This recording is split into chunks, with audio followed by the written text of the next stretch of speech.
Majelis Kehormatan Mahkamah Konstitusi atau MKMK telah memeriksa 9 hakim konstitusi terkait kasus dugaan pelanggaran etik baik terkait putusan syarat capres-cawapres maupun perilaku hakim di luar sidang. Ketua Majelis Kehormatan MK Jimli Asyidiki mengakui putusan sidang kode etik hakim MK bisa saja membatalkan putusan MK soal syarat capres-cawapres tergantung dari keyakinan Majelis Kehormatan Mahkamah Konstitusi.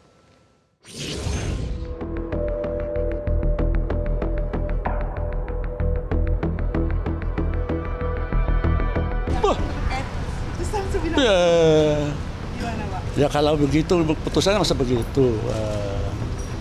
Oke. Tapi enggak Pak, terkait lobby itu gimana Pak? Enggak ada itu lobby.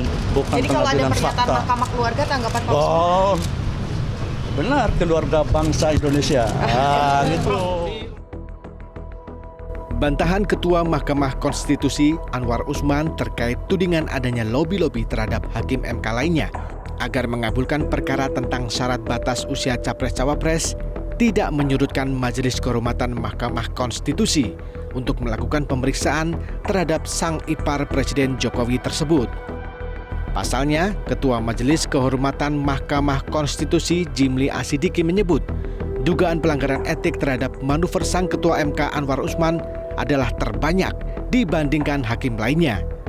Terkait apakah putusan MK bisa membatalkan putusan MK nomor 90 terkait syarat capres-cawapres, Jimli menegaskan belum yakin karena ranah Majelis Kehormatan Mahkamah Konstitusi hanyalah terkait kode etik hakim MK.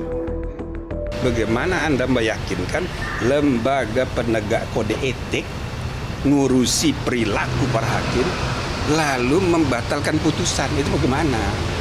Saya sih mau aja. Ya kan, tapi kalau ngawur-ngawur hal sekedar emosi, sekedar ya kan nggak bisa, harus dipertanggungjawabkan secara secara benar. Jadi secara hukum. Bisa terbuka peluang untuk membatalkan. Bukan soal bisa, saya harus diyakinkan dulu mana. Sekarang udah yakin?